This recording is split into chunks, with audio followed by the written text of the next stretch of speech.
श्री सुखदेव जी महाराज कहते हैं कि हे पारीक्षित, हम आपके लिए श्रीमद् भागवत कथामृत का पान करा रहे हैं। सच्चिदानंद रूपाय विश्वोत्पत्त्यादि हेतवे।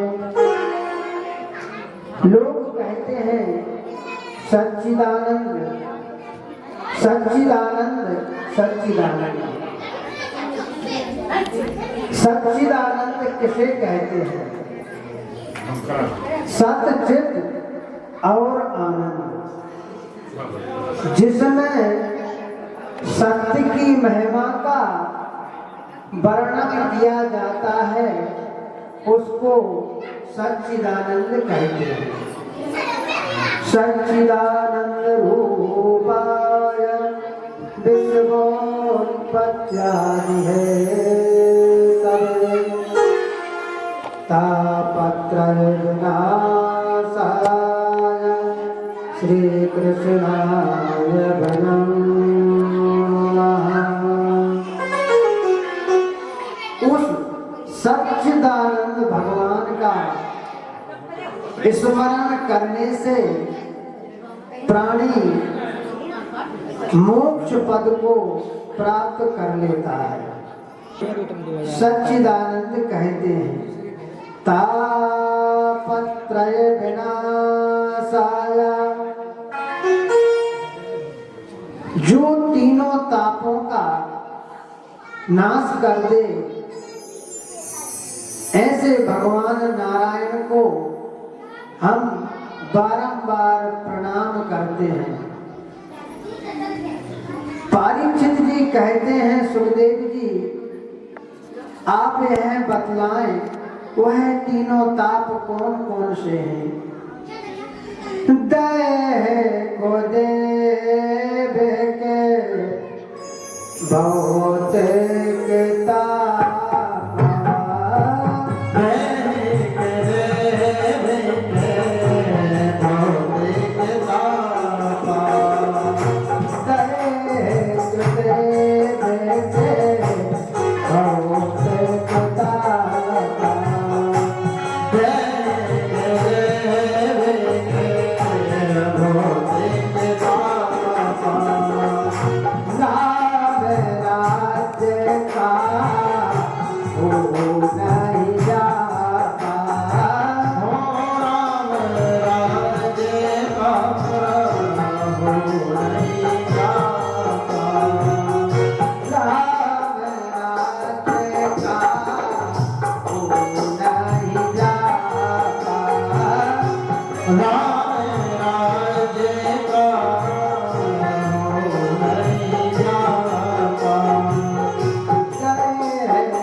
वह तीनों ताप हैं आदि दैविक, आदि भौतिक,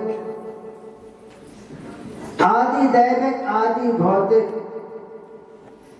तीन प्रकार के जो ताप हैं वह मनुष्य के लिए संपूर्ण प्रकार से जकड़ लेते हैं और उनसे मुक्ति के लिए केवल वह सच्चिदानंद परमात्मा का चिंतन किया जाए तो उसके चिंतन मात्र से प्राणी मोक्ष पद के लिए प्राप्त कर लेता है। तापत्रय विनाशाय श्री कृष्णाय भयम् नमः। ऐसे में परमात्मा श्री कृष्ण की वंदना करता हूँ आचार्य सुखदेव जी कहते हैं, हे परीक्षित, श्रीमद् भागवत कथामृत का क्या विधान है और इसके महात्म का वर्णन करिए, जिससे जीव मात्र के लिए परम धाम की प्राप्ति हो। सर्वप्रथम शुभ मुहूर्त बेला में किसी विद्वत आचार्य द्वारा मुहूर्त निकलवा करके श्रीमद् भागवत कथा यह 7 दिन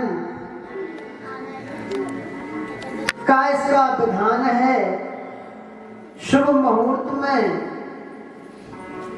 भगवान गणेश गौरी वरुण कलश षोडश मात्र का आवाहित सभी देवी देवताओं का स्थापन कर उनका पूजन करना चाहिए। सुंदर गाय के गोबर से मंडप का लेपन करवाना चाहिए। तोरण द्वार ध्वजा पताओं का अति आवश्यक है और 7 गठान का सप्त ग्रंथि का बांस में धुंधकारी के निमित्त उसमें ध्वजा लगाना चाहिए और बड़े आनंद के साथ में व्यासपीठ के सम्मुख बैठ करके श्रीमद् भागवत कथा का श्रवण करना चाहिए। आचार्य सुखदेव जी कहते हैं, श्रीमद् भागवत वार्ता कलौ सर्वेष्ट साधन। इस कलयुग में प्राणी के जीव आत्मा के लिए मुक्ति पाने के लिए यह श्रीमद् भागवत महापुराण का जो स्मरण करता है, उसकी कथा को श्रवण करता है एवं परमात्मा का चिंतन करता है, वह मोक्ष को प्राप्त हो जाता है। भाग्यो दयेन बहुजन में समर्जितेन सत्संगमं च लभते पुरुषो यदा वै।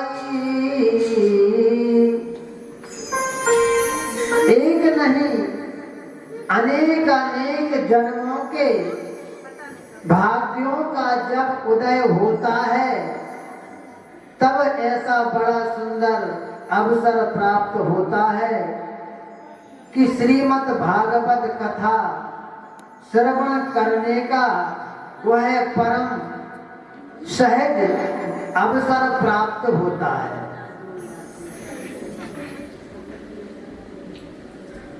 आचार्य सुखदेव जी महाराज कहते हैं कि हे परीक्षित, जो प्राणी श्रीमद् भागवत कथामृत का पान करता है, सहज में उसकी जीव आत्मा की मुक्ति निश्चय अजय हो जाती है। सुखदेव जी महाराज कहते हैं परीक्षित से कि श्रीमद् भागवत कथा प्रेत पीड़ा विनाशिनी श्रीमद् भागवत कथा अमृत है और यह एक बार नहीं अनेकों बार श्रवण करने से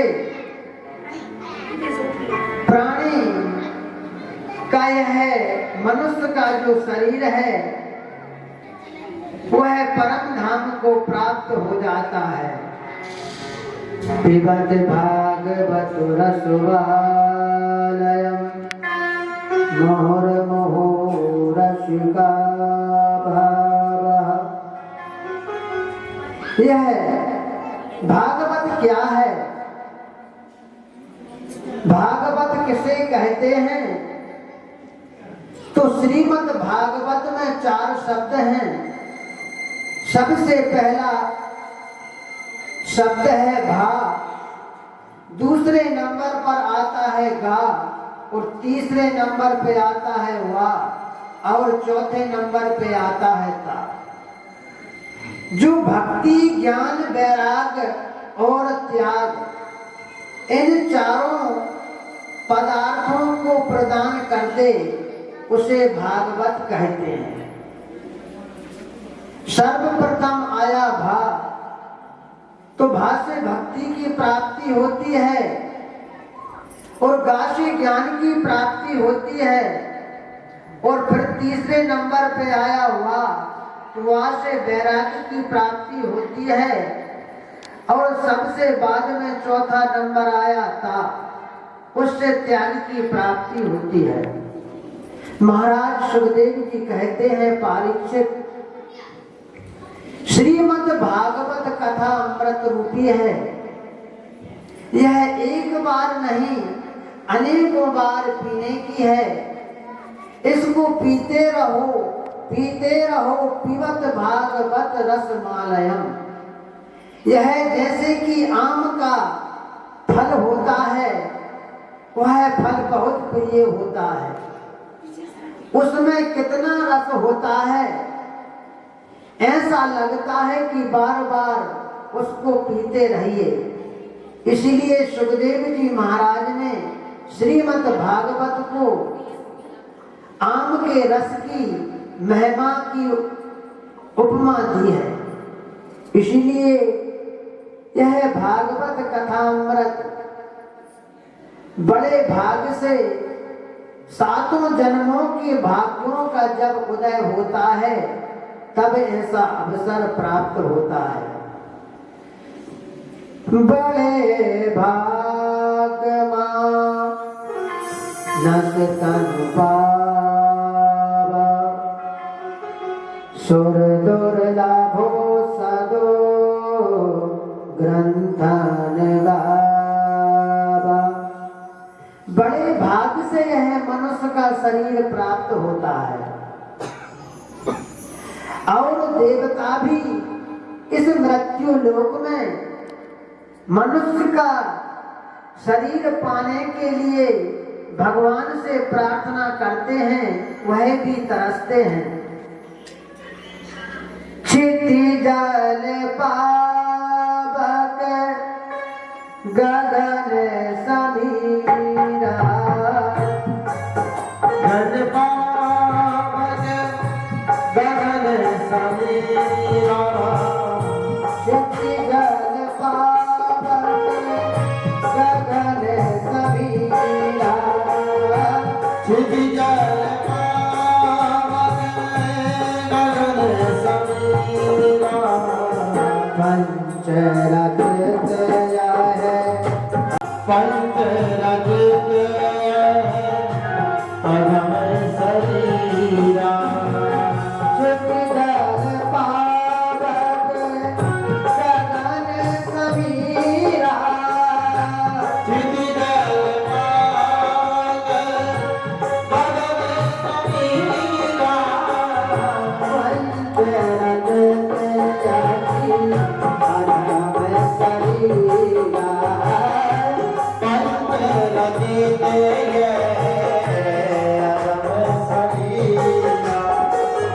पंचरथ त्यागी अधम शरीरा।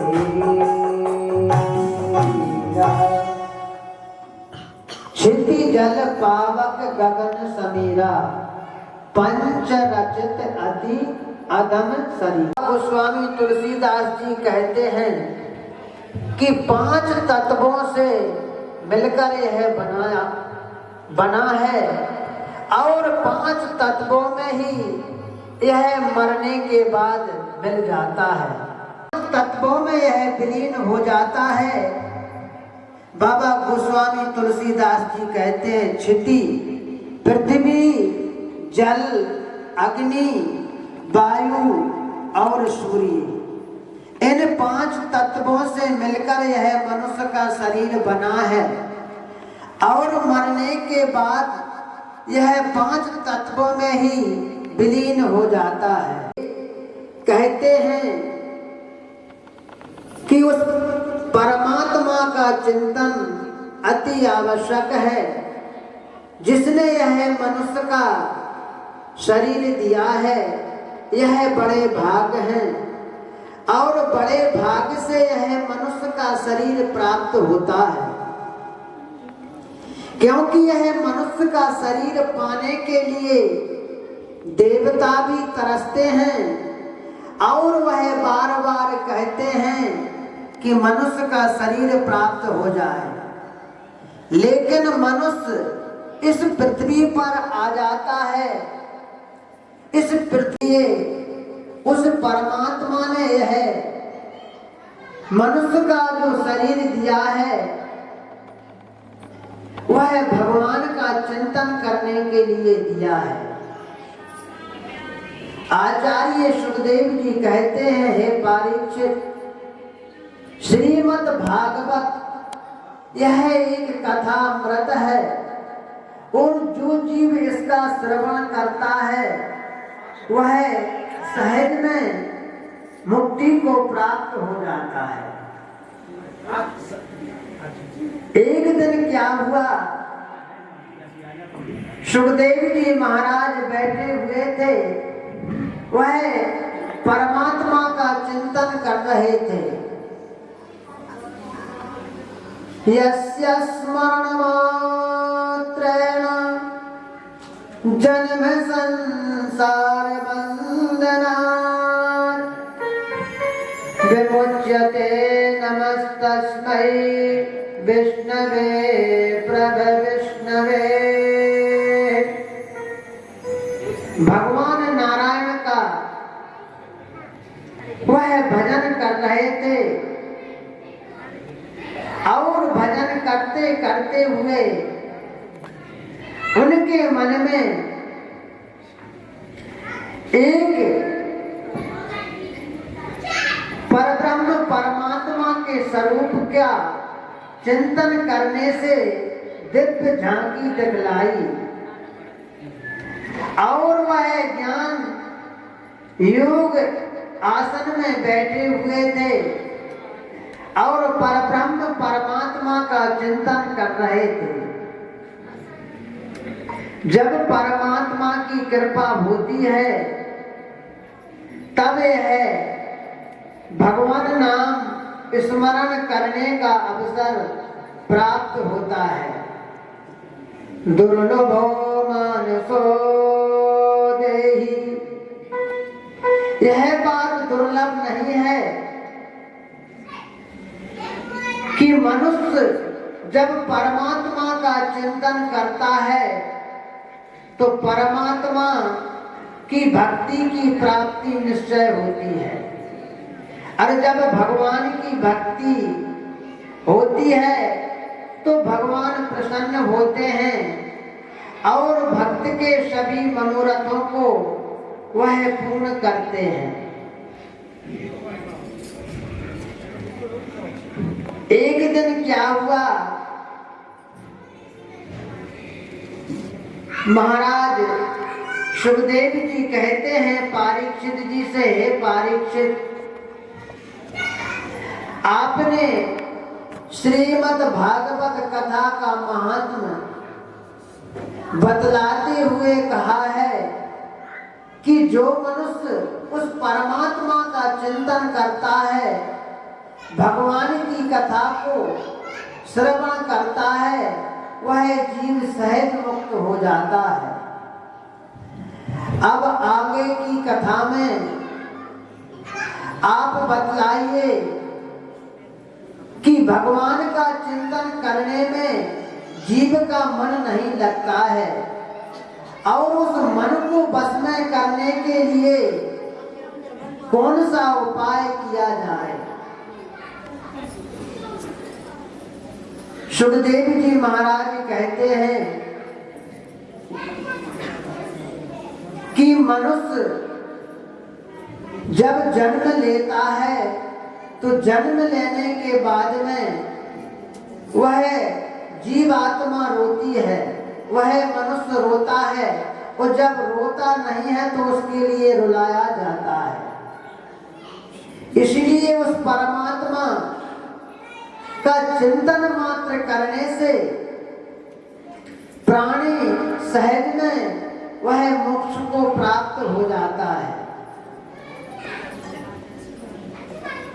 गौ कर्णा पंडिता ज्ञानी धंधकारी महाखला। एक आत्मदेव नाम के ब्राह्मण रहते थे। वह नित्य प्रतिदिन भगवान का पूजन करते थे, भगवान का भजन करते थे, और वह रोज जाते थे और शाम को अपने घर आते थे। उनकी पत्नी का नाम था धुंधली देवी। वह नित्य प्रतिदिन कभी किसी से लड़ना, कभी किसी से झगड़ना, उनका यही काम था। अब पंडित जी महाराज तो सुबह निकल जाते थे अपने नित्य कर्म पूजन पाठ से फ्री हो करके वह चले जाते थे और शाम को वापस लौट करके अपने घर आते थे। धुंधली देवी जी कभी मोहल्ले में किसी से लड़ना, कभी किसी से झगड़ना, इस प्रकार का काम करती थी। और आत्मदेव महाराज जी जब आ जाते थे तो बढ़िया सुंदर थाल सजा करके शाम को उनकी आरती करती थी, उनका पूजन करती थी। तो आत्मदेव जी महाराज समझ गए कि कुछ ना कुछ गड़बड़ी है, क्योंकि उनके घर पर एक तुलसी का वृक्ष था। वह बार बार लगाते थे, रोज पानी उसमें जल देते थे, पूजन करते थे, लेकिन वह तुलसी का वृक्ष सूख जाता था। और घर में एक गाय थी, उस गाय की बहुत सेवा करते थे, उसके लिए रोज घास हरी हरी खिलाते थे। गौ सेवा नित्य प्रतिदिन बड़े भाव के साथ में करते थे, लेकिन वह गाय के यहाँ पर भी कोई संतान नहीं थी। और आत्मदेव जी महाराज के यहाँ पर भी कोई संतान नहीं थी। वह मन में बड़े बेचैन थे, बार बार वह मन में विचारते थे कि मेरे घर पर तुलसी है, तुलसी का पौधा है, वह भी सूख जाता है। मेरे घर पर एक गाय है, वह गाय के यहाँ पर भी कोई संतान नहीं है, और मेरे यहाँ पर भी कोई संतान नहीं है। इसका क्या कारण है? इस प्रकार से वह मन में बड़े बेचैन थे। एक दिन वह एक जंगल की ओर जा रहे थे, और जाते जाते रास्ते में उनके लिए एक संत महाराज मिले। उन्होंने संत महाराज को प्रणाम किया, उनको दंडवत प्रणाम किया, और आत्मदेव महाराज जी हाथ जोड़ करके कहने लगे, हे संत भगवान, आपकी कृपा से, बड़े भाग्य से आप मेरे लिए मिल गए हो, और आप जो आशीर्वाद दे देंगे तो परमात्मा की कृपा अति आवश्यक हो जाएगी। क्योंकि संतों का क्षण और संतों के द्वारा दिया हुआ आशीर्वाद कभी भी निष्फल नहीं होता है। इसलिए महाराज, भगवान की बड़ी कृपा है, और उस कृपा के साथ आपके दर्शन हुए, और मेरे मन में एक याचना है, मैं बहुत बड़ा दुखी हूँ और बहुत दुखी हूँ मैं, और मेरी उस दुख भरी व्यथा को आप जब सुनोगे तो आप भी दुखित हो जाओगे। संत भगवान कहने लगे, हे विप्रदेव, हे ब्राह्मण, आप कहिए आप किस बात में दुखित हैं, क्या कारण है? आत्मदेव जी महाराज कहने लगे, संत भगवान, हमारे घर पर एक गाय है और उस गाय के यहाँ पर भी कोई संतान नहीं है। हमारे घर में एक तुलसी का रोज हम नित्य प्रतिदिन जल देते हैं उस वृक्ष में, लेकिन वह बार बार सूख जाता है। और हम परमात्मा का भजन करते हैं, हमारे यहाँ पर भी संतान नहीं है, इसका क्या कारण है? उस कारण को आप समझ लीजिए और उसका समाधान बतला दीजिए और ऐसा आशीर्वाद दीजिए कि हमारे यहाँ पर भी हमारे वंश की वृद्धि हो। हमारे घर पर जो गाय है उस गाय के यहाँ पर भी संतान हो, और हमारे घर पर जो तुलसी का वृक्ष है वह वृक्ष भी हरा भरा बना रहे, ऐसा आप आशीर्वाद दें। संत हृदय नवनीत समाना, संत हृदय नवनीत समाना, संत हृदय नवनीत समाना, संत हृदय नवनीत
दे दिया और आशीर्वाद में एक फल को दिया और कह दिया कि यह फल है प्रसाद स्वरूप में, और घर पहुंच करके अपनी स्त्री को यह फल खिला देना, और परमात्मा की कृपा से, उस परमात्मा के आशीर्वाद से उत्तम संतान की प्राप्ति हो जाएगी। आत्मदेव जी महाराज मन में बड़े प्रसन्न हो, संत भगवान का प्रसाद लेकर के अपने घर की ओर प्रस्थान किए। जैसे ही वह घर के दरवाजे के समीप पहुंचे तो धुंधली देवी जी सुंदर थाल सजा करके उसमें आरती की संपूर्ण तैयारी कर कर आई और आरती उतारने लगी। आत्मदेव महाराज जी जैसे ही अंदर पहुंचे, अपने मकान में गृह के अंदर पहुंचे, वह पहुंच करके आसन पर बैठे और बैठ करके उन्होंने अपनी पत्नी धुंधली देवी के लिए वह फल दे दिया। तो महाराज वह संत भगवान ने जो फल प्रसाद के स्वरूप में दिया था, उस फल को धुंधली देवी ने ले लिया और वह फल ले करके धुंधली देवी ने वह फल गाय के लिए खिला दिया। अब धुंधली देवी की बुद्धि बिगड़ गई। उसने सोचा कि यह परमात्मा का आशीर्वाद है और यह फल दिया है, अब निश्चय ही संतान की प्राप्ति होगी।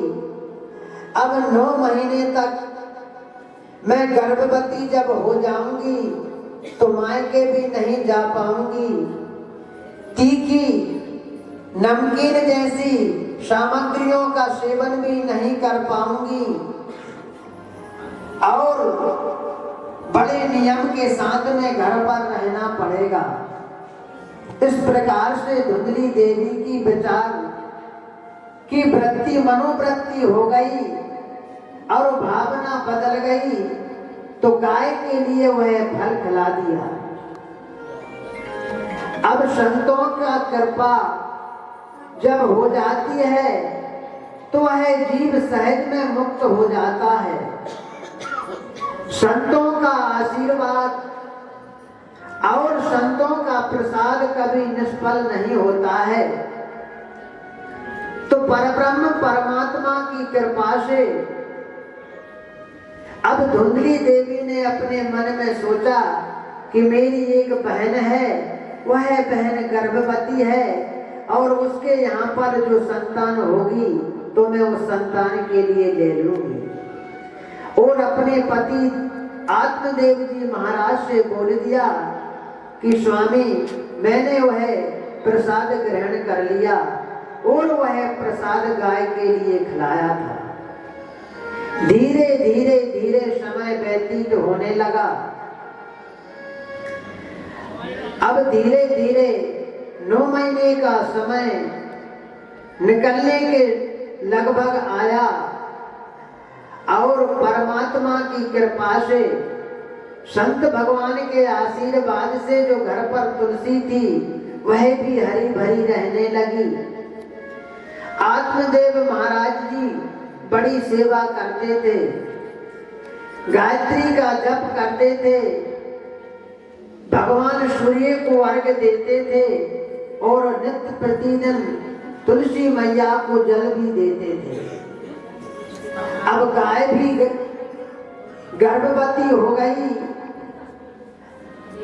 अब धुंधली देवी के बहन के यहाँ पर पुत्र का जन्म हुआ और उसके लिए धुंधली देवी ने अपनी बहन से पहले बोल रखा था, वह लेकर के आ गई।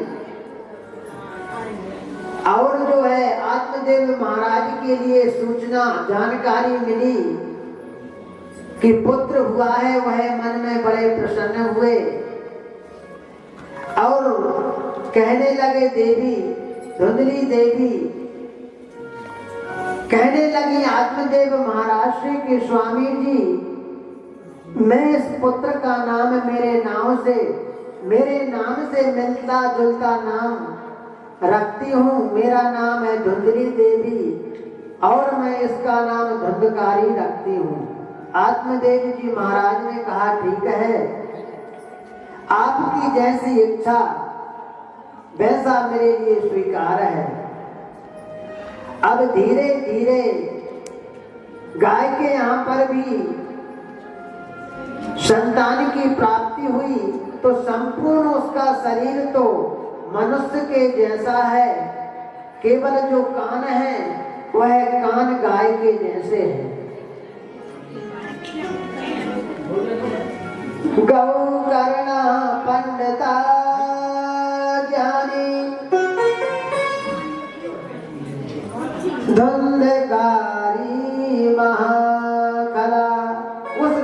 यहाँ पर जो है संतान हुई उसका नाम गौकर्ण रखा। दोनों भाई धीरे धीरे पढ़ने के लिए विद्यालय चले गए और गौकर्ण जी महाराज तो पढ़ने में श्रेष्ठ थे और धुंधकारी महामूर्ख था। धुंधकारी महाखला, धुंधकारी मूर्ख था और गौकर्ण जी महाराज ज्ञानियों में श्रेष्ठ थे। आचार्य श्री सुखदेव जी महाराज कहते हैं कि मनुष्य के लिए जब परब्रह्म परमात्मा की कृपा होती है तभी उसके लिए पढ़ने में माता सरस्वती का आशीर्वाद मिलता है। शुक्लां ब्रह्म विचार सार परमा अज्ञान जगत व्यापिनी या देवी सर्वभूतेषु मातृरूपेण संस्थिता नमस्तस्यै नमस्तस्यै नमस्तस्यै नमो नमः। जब परब्रह्म परमात्मा माता सरस्वती की कृपा होती है तो ज्ञानियों में श्रेष्ठ गौकर्ण महाराज जी और धुंधकारी की बुद्धि बिगड़ गई। वह कभी चोरी करता, मदिरा का पान करता, वेश्यावृत्ति करता, इस प्रकार के कार्य करने लगा। और गौकर्ण महाराज जी ज्ञानियों में श्रेष्ठ हो गए और माता सरस्वती की कृपा आशीर्वाद से वह वेद विद्याओं में पारंगत हो गए। और एक दिन क्या हुआ कि धुंधकारी एक वेश्या के यहाँ पर पहुंचा और उस वेश्या ने धुंधकारी के लिए जान से मार दिया।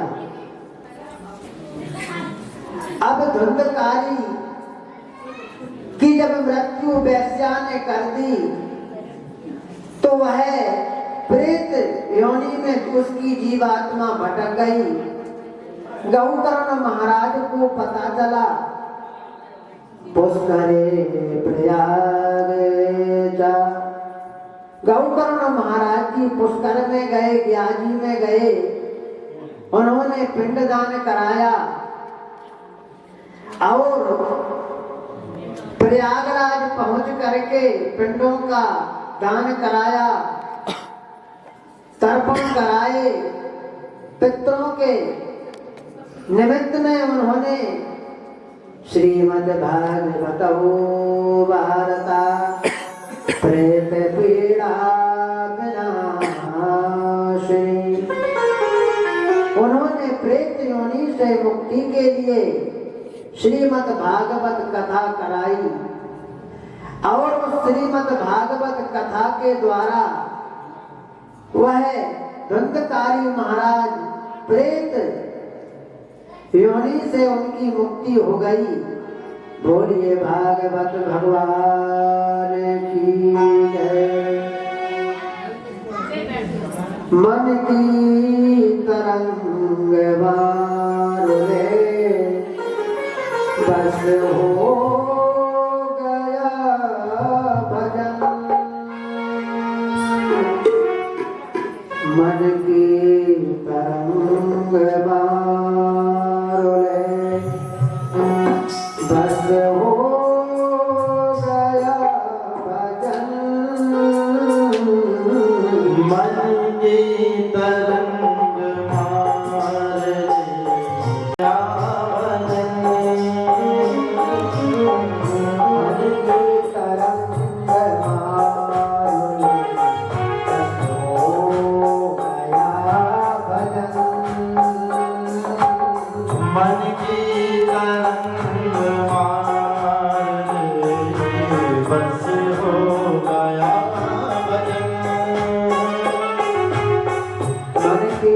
तरंग पार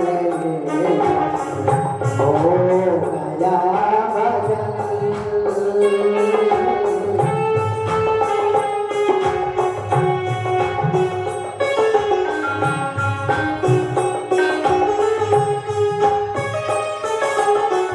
सबको अपना जान ले, सबको अपना जान ले, बस हो गया भजन। सबको अपना जान ले, बस हो गया भजन। मन की तरंग मार ले, बस हो गया भजन। आदत बुरी सुधार ले, बस हो गया भजन। आदत बुरी सुधार ले, बस हो गया भजन।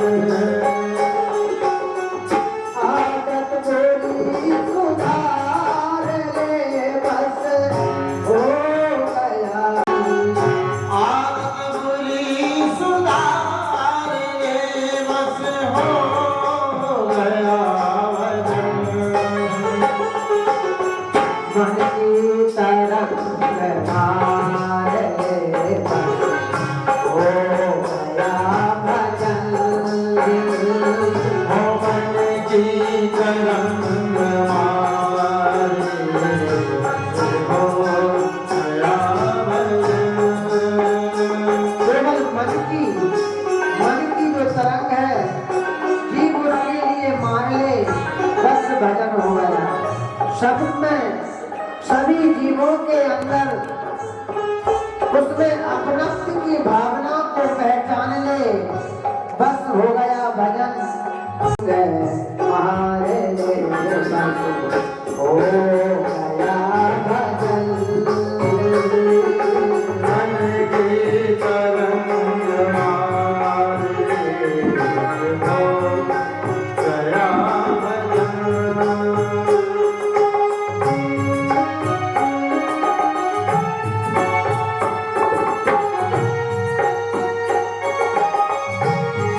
जय हो।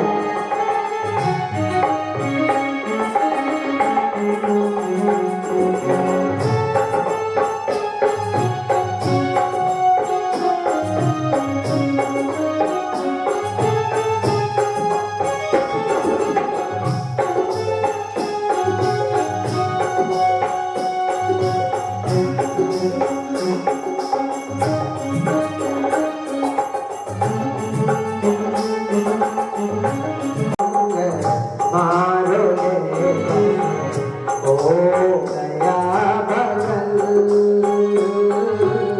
मन की तरंग मार ले, बस हो गया भजन। मन की तरंग मार ले, बस हो गया भजन। हो मन की तरंग मार ले, बस हो गया भजन। सबको अपना जान ले, बस हो गया भजन। सबको अपना जान ले,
हे नाथ नारायण वासुदेवा श्री कृष्ण गोविंद हरे मुरारी हे नाथ नारायण वासुदेवा हरे मुरारी हे नाथ नारायण वासुदेवा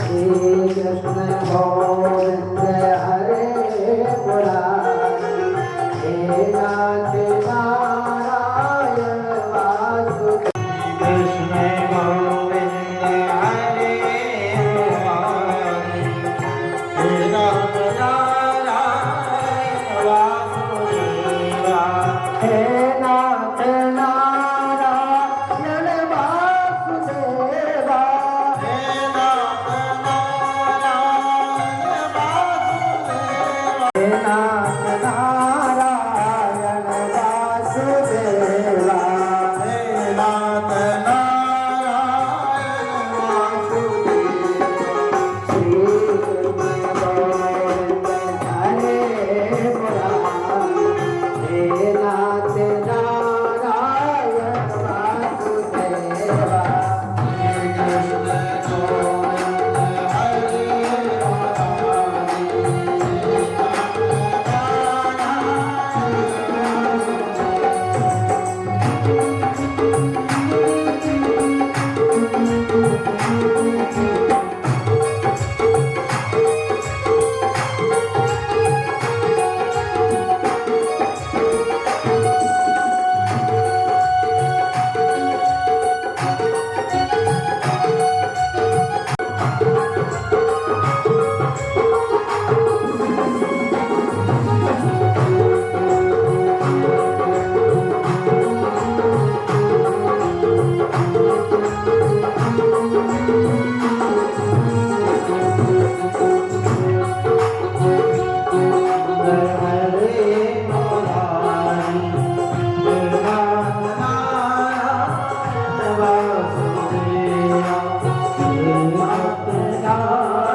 Hare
नाम दुनिया में कर जाएगा हम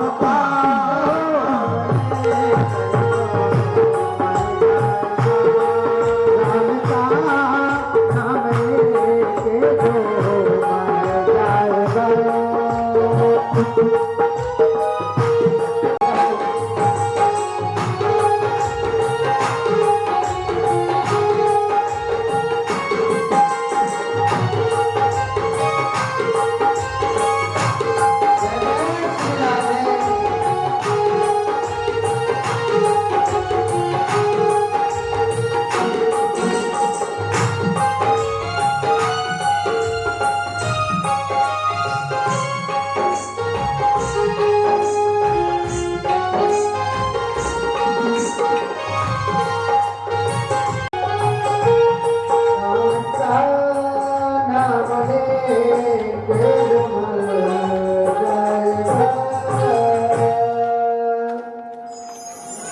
जय जय श्री राम हे राम हे तेरे चरणों की रज रोली तो मिल जाए राधे तेरे चरणों की रज फूल तो मिल जाए तेरे चरणों की रज रोली तो मिल जाए सच कहता हूँ भगवान सच कहता हूँ भगवान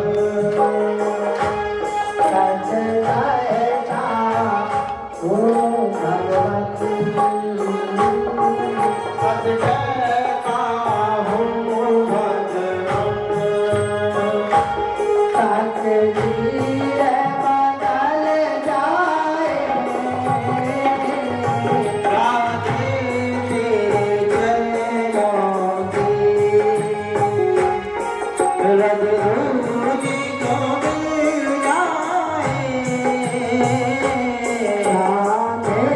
तेरे चरणों की रज रोली तो मिल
है सुनते तेरी रहमत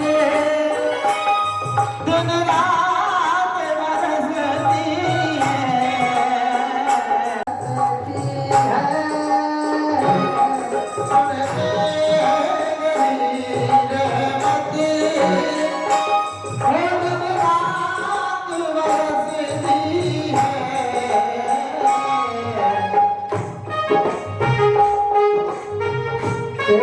तेरी रहमत सुनते हैं तेरी हो रे जाने बिन बूंद लोटे जाने मेरा जीवन सफल जाए राधे तेरे चरणों की चोल चोल जाए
शीतलेकरम्बाम्ब्योः शान्तिरन्तरिक्षं शान्तिः पृथिवी शान्तिरापः शान्तिरो गतयः शान्तिः वनस्पतयः शान्तिर्विश्वे देवाः शान्तिर्ब्रह्म शान्ति सर्वभूम शान्ति शान्तिरेव शान्तिः श्यामा शान्तिरेधि अधमन्त्रदेवास्तानि धर्माणि प्रथमान्यासन्ना देहनागं महिमानः सचन्तद्रपूर्वे शान्तिराः शान्तिदेवाः हरिः ओम् एकदन्ताय विद्महे वक्रतुण्डाय धीमहि तन्नो दन्ते प्रचोदयात् हरिः ओम् गण अम्बिकायै च विद्महे सर्वशक्त्यै च धीमहि तन्नो श्रीगौरी प्रचोदयात् हरिः ओम्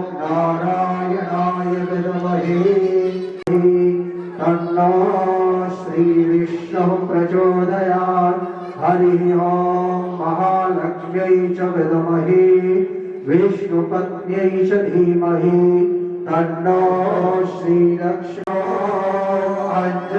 अञ्जनीनन्दनाय विद्महे वायुरुद्राय धीमहि तन्नो श्रीहनुमत्प्रचोदयात् हरिः ओम् कात्यायन्यै च विद्महे कन्यया कुमारी च धीमहि तन्नो प्रचोदयात् श्रीमन्त्रिकावकुलचम्पकपाटलाब्जी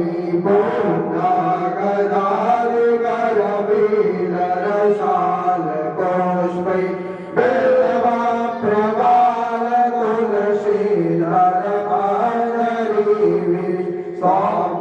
पूजयामि जगदीश्वर मे प्रसीदा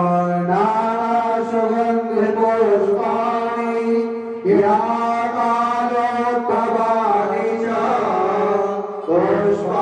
पुष्पाञ्जलिर्मया दत्ता विहारः परमेश्वरः ॐ पुराणपुरुषोत्तमाय नमः मंत्रपुष्पाञ्जलिं समर्पयामि पुनर्भागवत भगवान की श्री सुखदेव जी महाराज की श्री व्यास जी महाराज की आज के आनंद की धर्म की